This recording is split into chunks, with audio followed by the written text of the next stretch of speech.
할렐루야. 아멘. 오늘은 마태복음 36번째 강의 시간입니다. 오늘 말씀은 마태복음 5장 4절 말씀이며 애통하는 자가 받는 복, 이런 제목으로 함께 말씀의 은혜를 나누려고 합니다. 예수님은 천국 백성들의 받을 두 번째 복으로 위로의 복을 말씀하셨어요. 그러면 이 위로의 복은 누가 받게 되는 것일까요? 이 복에 대해서 우리 주님은 애통하는 자가 받을 것이라고 하셨어요. 하나님의 백성들은 마땅히 하나님의 위로를 받아야 합니다. 그런데 하나님의 위로는 세상 사람들이 생각하는 것과는 전혀 그 의미가 다르다는 것을 알아야 합니다. 그 이유는 하나님은 그의 백성들에게 위로를 주실 때에 영적 위로를 주실 것이기 때문입니다. 인간이 받아야 할 진정한 위로는요, 영적 위로라야 합니다. 이런 위로가 우리에게 소망을 주고 마음의 평안함과 영원한 기쁨을 줄 수 있는 것입니다. 자, 그러면 애통이란 무엇일까? 애통하는 자가 복이 있다고 하셨는데, 그러면 애통한다는 말은 무엇을 의미하고 있을까요? 마음이 상하고 깨어진 상태를 가리켜서 우리는 애통이라고 말을 합니다. 마음이 상했고 깨어졌다. 이 말은요, 이런 그 애통이라는 말은 헬라어로 보면은 펜도스라고 합니다. 펜도스.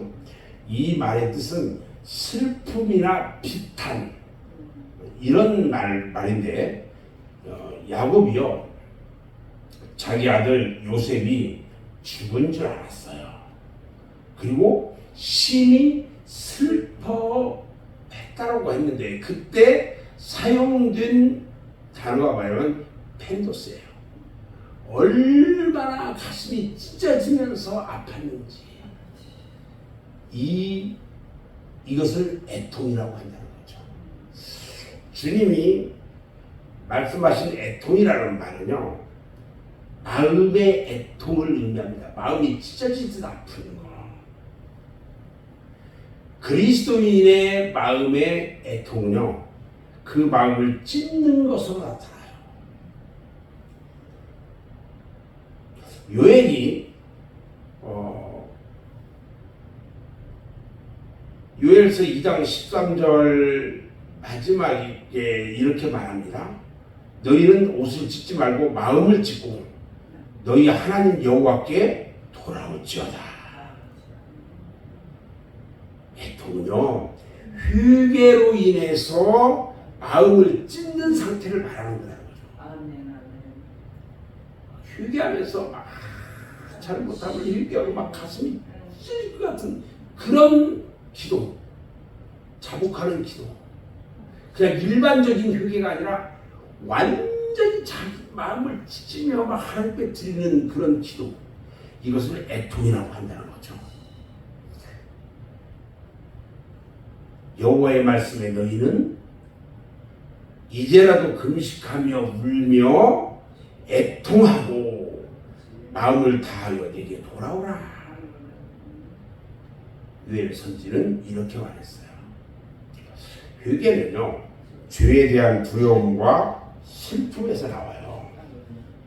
진정한 회개는 죄에 대해 슬퍼하는 마음이 없이는 할 수가 없다는 거예요. 단순히 그냥 고백만 했다고 되는 게 아니에요.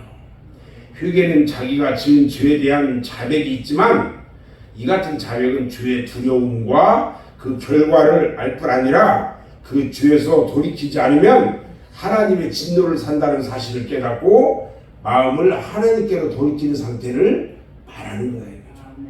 완전히 내려놓고 마음을 찢으며 회개하고 기도하며 하나님께로 완전히 내 마음이 돌아서야 된다는 거죠. 이런 휴게는 사람에 따라 다르지만 죄로 말미암아 슬픔과 애통함이 없이는 불가능하다는 거죠. 자, 그러면 이런 애통하는 자, 이 애통하는 자가 받을 위로가 뭘까? 예수님은 애통하는 자는 위로를 받을 것이라고 하셨는데, 그러면 애통하는 자가 받을 위로란 무엇을 의미할까요? 첫 번째는요, 사죄함에서 오는 마음의 기쁨이에요. 죄로 애통하는 자는 하나님으로부터 죄의 사유함을 받아요. 인생의 축복 가운데 죄의 사유함은요, 가장 복된 것이에요. 그래서 이 축복은 인생의 마음에 무한한 기쁨을 준다는 거예요. 로마서 4장 7절로 8절에서 보면 그 불법을 사하심을 받고 그 죄를 가리움을 받는 자는 복이 있고 주께서 그 죄를 인정치 아니하실 사람은 복이 있다 그랬어요. 죄는 인생의 마음 속에 불안과 근심과 두려움을 심어줘요. 악한 죄인이라도요, 생각해보세요. 경찰에 자수하는 일이나 그 죄로 인해서 자살하는 일이 있는 것은요, 이 같은 사실을 보여주고 있는 거예요.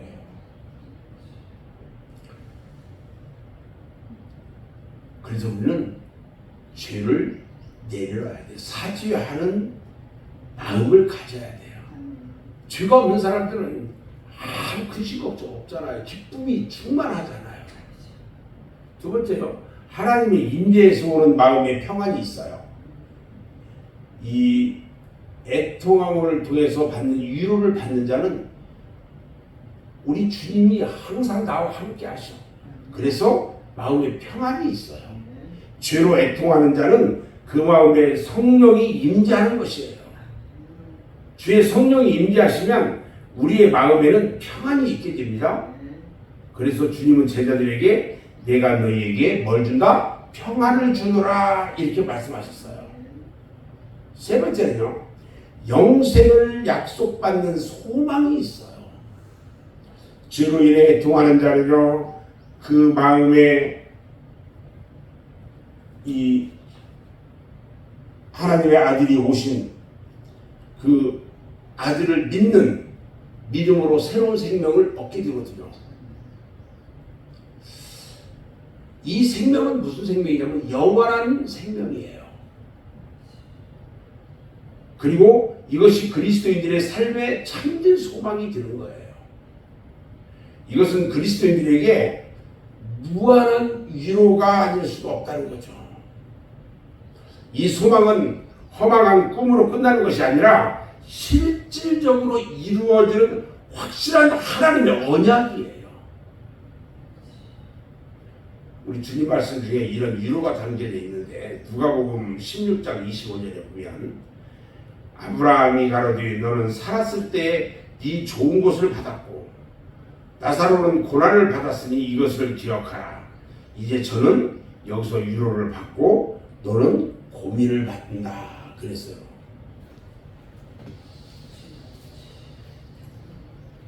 나사로가 받는 위로가 하나님으로부터 받는 최종적인 위로예요. 이 땅 위에서 죄로 인하여 눈물을 흘리며 애통하는 그리스도인들은요, 이제 사망도 애통하는 것도 곡하는 것도 또 아픈 것도 다 지나갔어요.